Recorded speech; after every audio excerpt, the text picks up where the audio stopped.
We are live coming in from Chicago. About to tune in with Tori Williams in the H Town. H Town.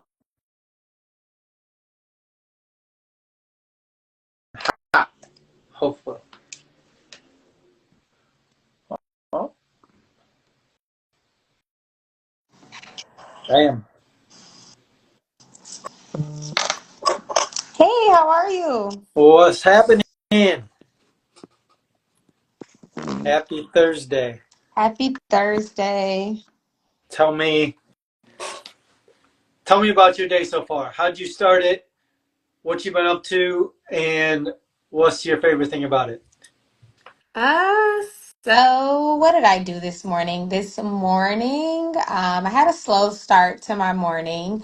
When I did get up, I went and got some food. I have been craving In-N-Out Burger for some reason for a while, so I went and got In-N-Out Burger. And then I headed over to Katy, Texas. There is a new community called Ellison. And I went and spoke with some sales agents, introduced myself, kind of got familiarized, and I shot some content on their model homes. Oh, nice. So shooting content, meaning you were the one taking pictures?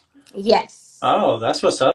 So you're not only a realtor, serial entrepreneur, but also a photographer.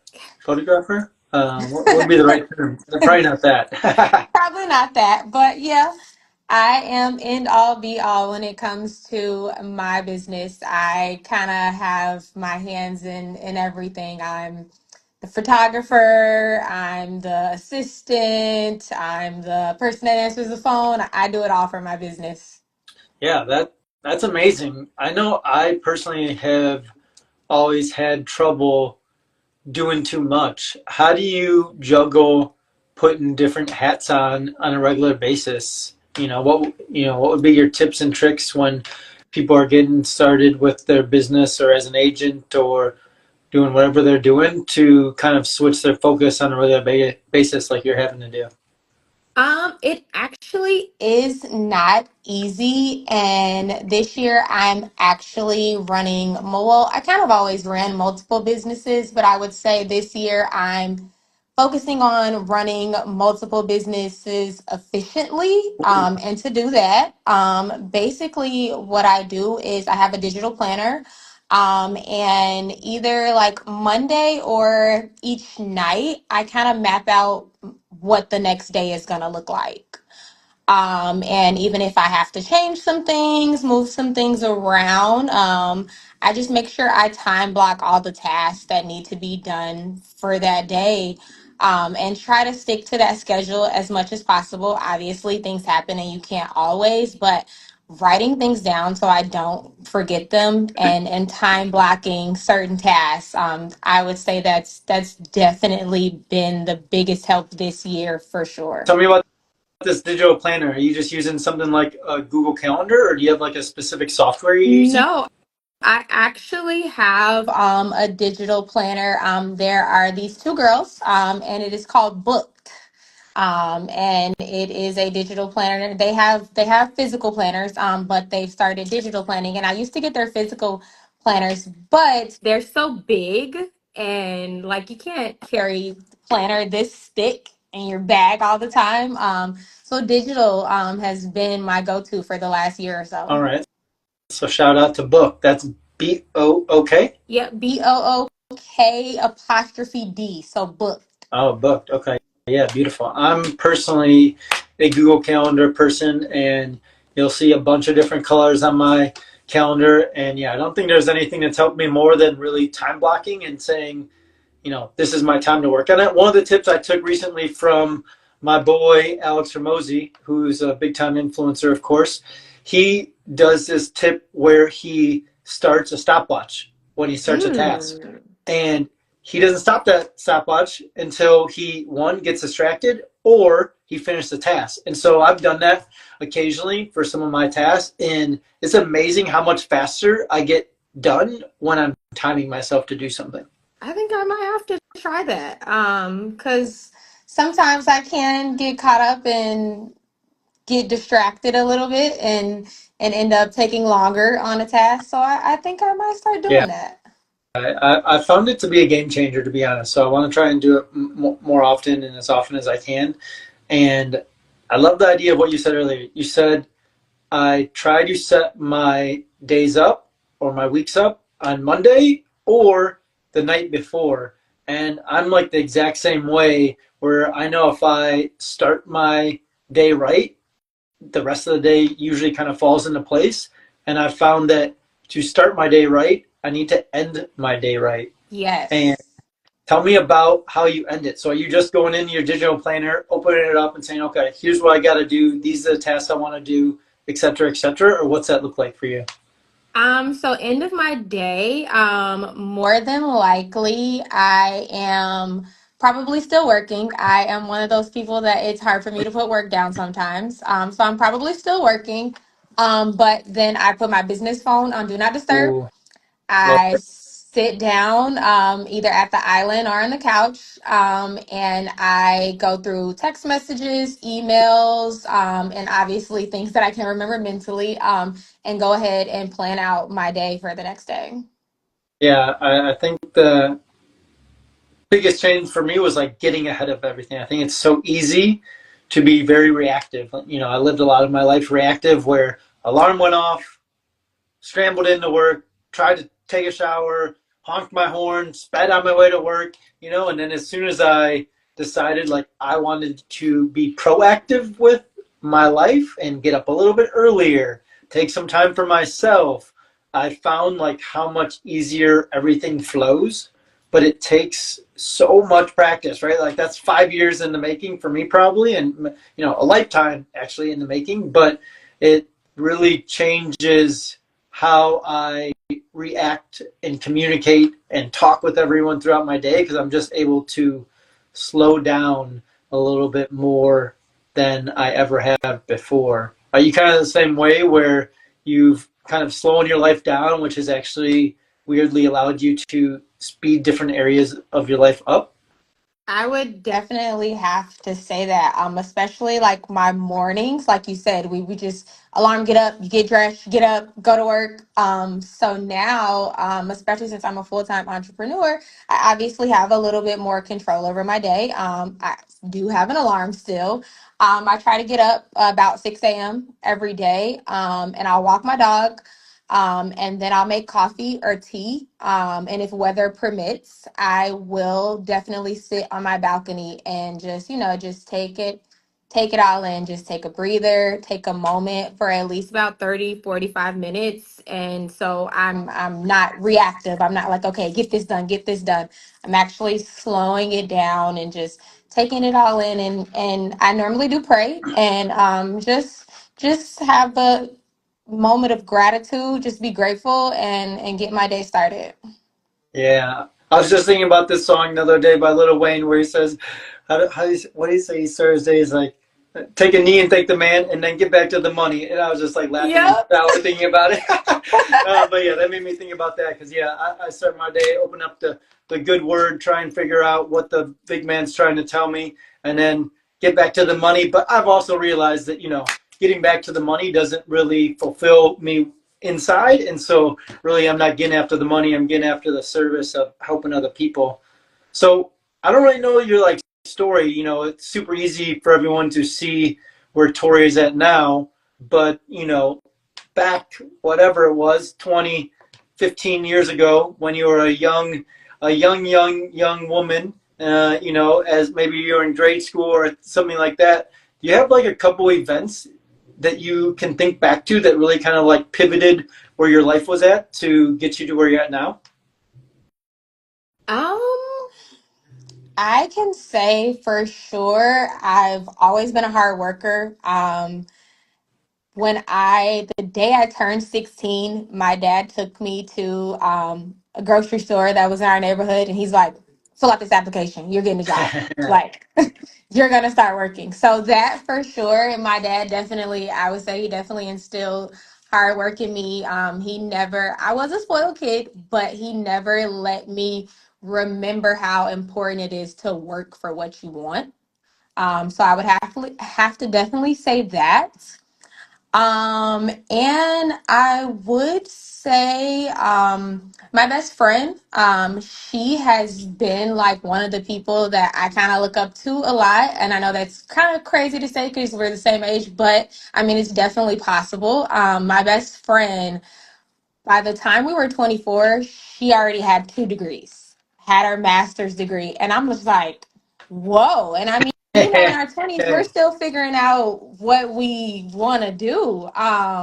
But when I seen that, I was like, all right, I got to figure out what I want. I got to figure out what I want to do because she's out here doing it. And that's my best friend. We come from the same place. I know she can do it. I can do it.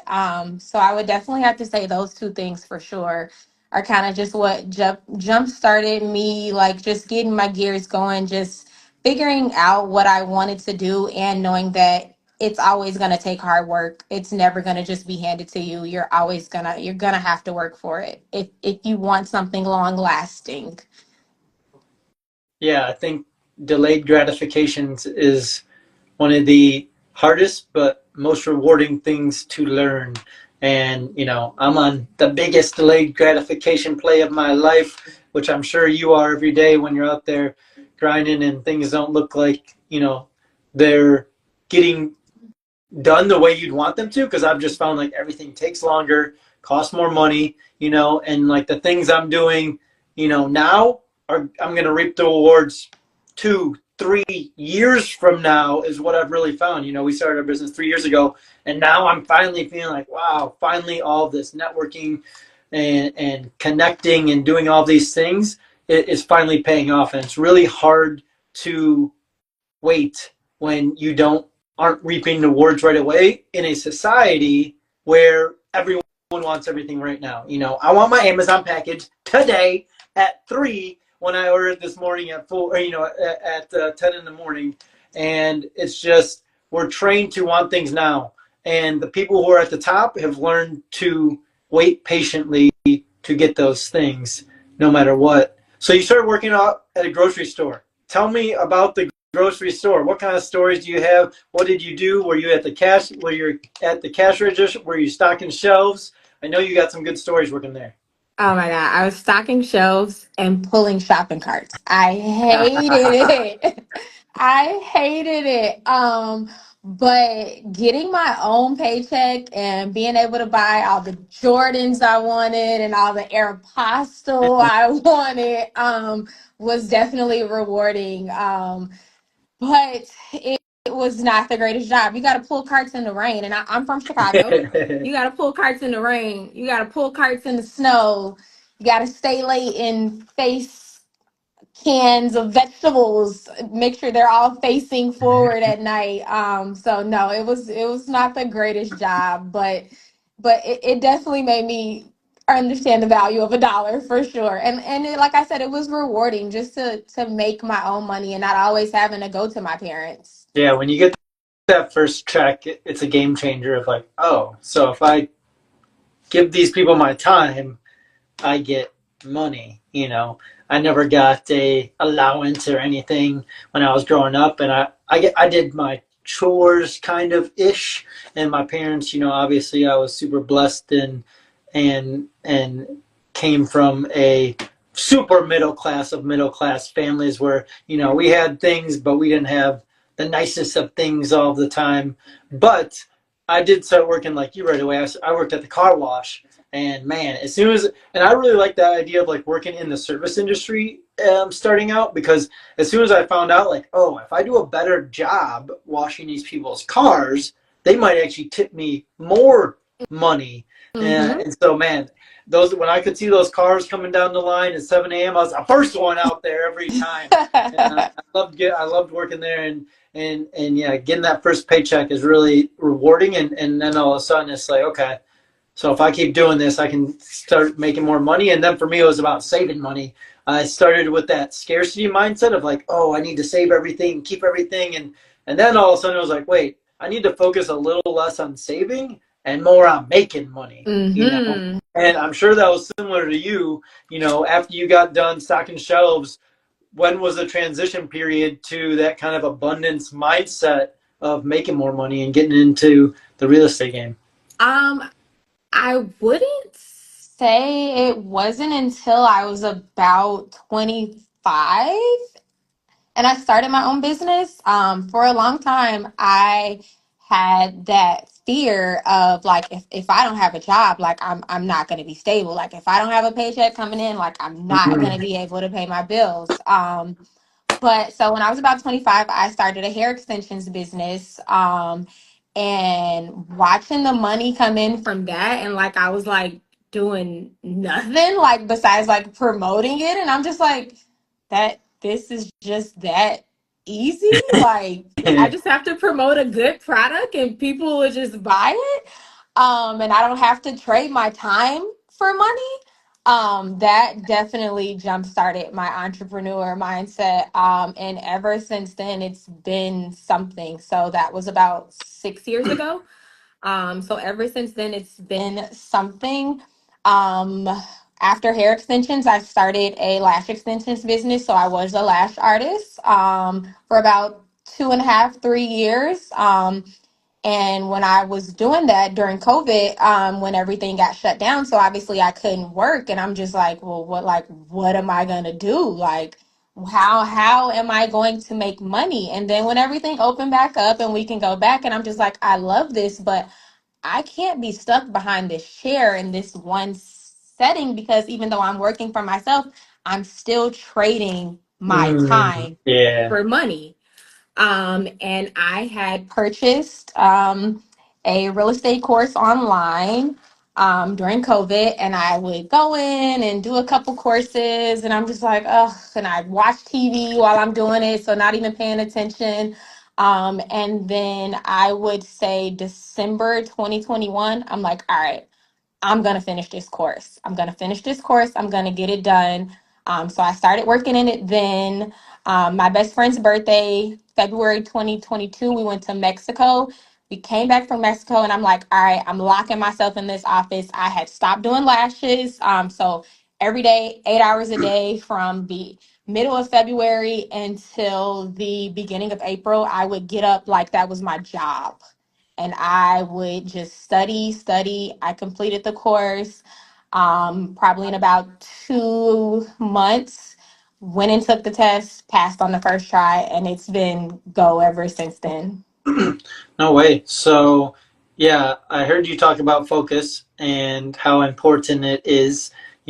Like I said earlier, like I'm easily distracted, so staying focused is the key for me, and not trying to do too many things at once. I'm sure you kind of experienced that, which is why it might have taken a little longer to get the test done. It's like, oh, I'm doing my lashes, but I like this real estate thing, and it's just like so easy to shift where you're at. And I've always found it's really good to try different things, but then like once you find that thing, like you got to do the thing, Yep. you know.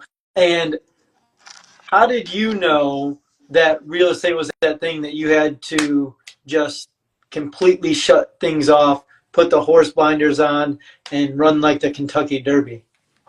I was Googling what do millionaires do? How do Oh, millionaires make money? What do they do? They buy and sell real estate. yes, I completely agree. I think, there, and I would even like go to the higher run, right? What do billionaires do? And, there's only two things they do, right? They own real estate and they own businesses. That's Yep. it. And even on my board down here, I have like the four things that billionaires do. Is one, they don't lose money. Two, they take asymmetrical risks. Three, they are super tax efficient and don't pay taxes, aka buy a bunch of real estate and do a bunch of cost segregations. And then lastly is four, diversify. But what I found is like those people, they don't start diversifying until they built that one bridge that is stronger than anything else. And then what they do is they start building ancillary businesses off of that one bridge they built.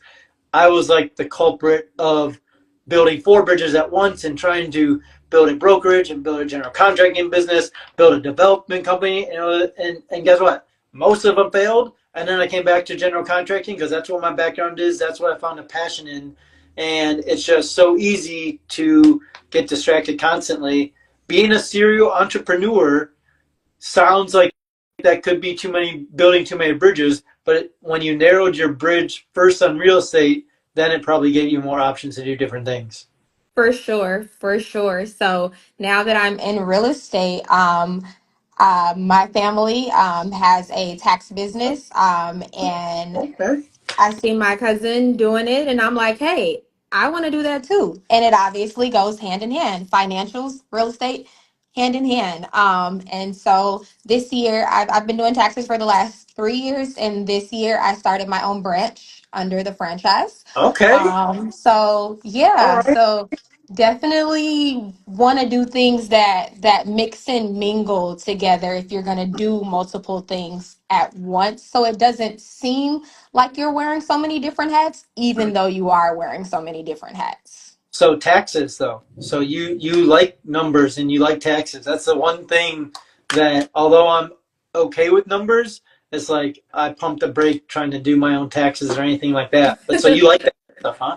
I do. I do. I enjoy it. And being able to assist people in getting the max deductions, it it gives me joy because it's just like real estate. I enjoy helping people. And so when people are like, "Oh my God, I thought I was gonna owe all of this money," like I'm so appreciative.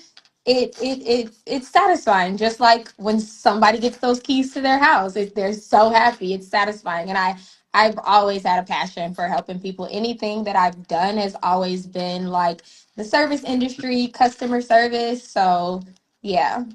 Well, so taxes. What's your number one tip that people usually miss on how to save more money on taxes? I would say save those receipts and make sure you know where all your expenses are going. Make sure you know where you're spending money in your business. Because you're able to deduct things once you have them tracked that you probably wouldn't have been able to deduct if you weren't tracking them. Yep. Beautiful. Yeah. Yep.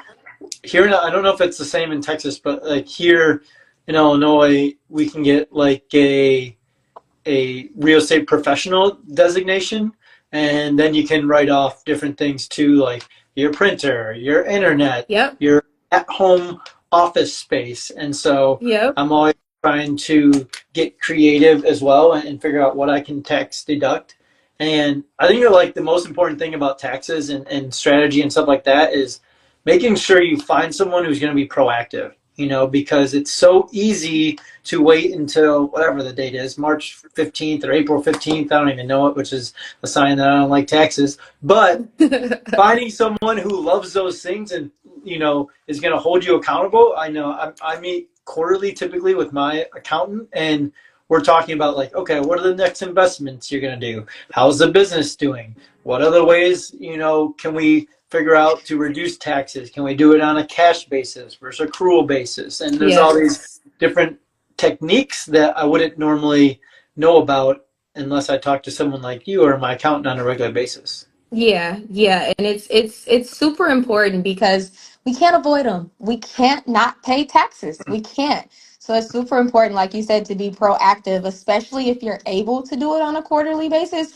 When we get in real estate, that's literally what they tell us, like pay on a quarterly basis. Like it just saves you so much money and it gives you peace of mind. So you know that at the end of the year, you're not just handing over Uncle Sam a bunch of your money. Yeah, I think there's only two things we can be certain of: death and taxes. That's it. But another interesting thing, not super tied to taxes, but starting a business. And I know you started a business, and I started out in the corporate world, and all I knew was working my W-2 and putting money into my 401k. I actually just found out a new way that you can actually self-direct your 401k into your business. It's called a ROBS account, ROBS. And Hmm. so if anyone out there is listening has their 401k who built up, a decent sizable amount of money, 50, 100, 150,000 plus, you can actually direct that money into your already operating business. So I'm actually in that process now of using this Rob's account to take my 401k and put it into our our business, which is super Oh, cool. wow. You just taught me something. Yeah, I never knew about it either. And I was just sitting on my 401k, and I didn't think you could, because I know in real estate, you can self-direct your Mm-hmm. IRA. And so if I wanted to invest with Tori, and Tori has an LLC, I can be like, okay, here, I'm going to put my 401k, roll it over into a self-directed IRA, and then I can invest with Tori. No problem. Very easy to do. Mm-hmm. I've seen many people do it. And then, you pay me back. That money goes back into the self-directed IRA account, and you still don't have access to it. Like, it's still hidden until you're whatever, 65 and a half or whatever the age is. But it's a different way that you have access to that money that you've been growing while you've been working your W-2 job. Right. And I know someone was asking about the ROBS, and yeah, it's ROBS. I think I don't know what it stands for, so I'm not going to make it up. But it's ROBS, and there's like 2 or 3 people who specialize in it. And if you look it up and you find them, the people I use or am using is called Guidant Financial, Guidant Financial. And then if you happen to say my name and they may give me a referral, like, I'm not gonna be mad at you. But yeah, it was super interesting to learn that, and because I'm always like looking for different creative ways to use that money that I had set away. Because hindsight, I wish I probably wouldn't have set it away, because I could probably go take that money and make more money. But now I have the opportunity. And another cool thing about it is you can actually use it to invest in franchises Mm. too, which is what I would recommend to anyone who's trying to start a business, because starting from scratch is just, like, as you can vouch, like, way, way, way harder Yeah. than we originally interpret. Do Yeah, you have any tips to I start was a business? I was actually going to speak to what you said earlier when you said that it's been 3 years in the making for your business. For my real estate business, it's been 3 years in the making as well, and that those first 2 years, and I was just like, oh my God, like, is this gonna work? Like, what's gonna happen? Like, oh my God. And now I'm getting ready to go into my third year, and it's like I'm starting to get worried. Like, I'm almost having like too much business, too many things Yeah, being thrown at me. I need help. I need assistance. So it definitely takes time. I just would say if it's something that you know you want to do for sure, just don't give up. Do your research and don't be afraid to ask other people that are in the business that you want to be in the business. Don't be afraid to ask them questions.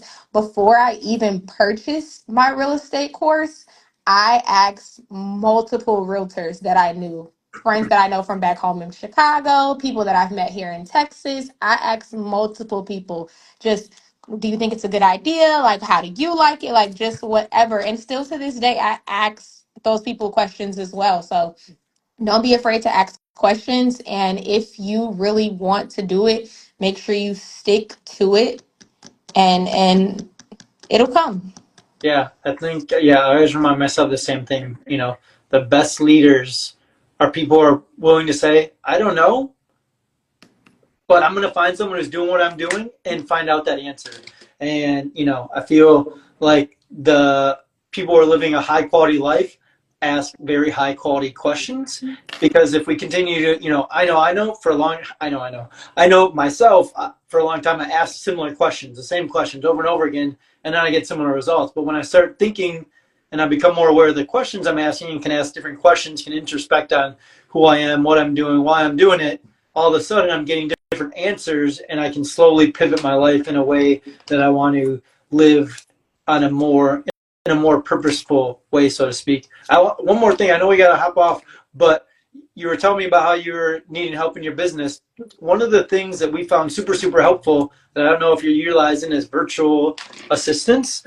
And Mm-hmm. so we got probably 7 or 8 or 9 full-time virtual assistants with us, and they are just, first of all, some of the most amazing people I've ever met, and I actually love having them on our team. They're just ultimate team players. They're on our team. We don't look at them as a virtual assistant. We actually call anyone Right. on our team a coordinator, and so that's been super beneficial for us. And you're actually able to pay them more than they would make in their country that they're in, Yeah, but you might pay a third of what you'd pay for here. someone here in the States. Yeah, for sure.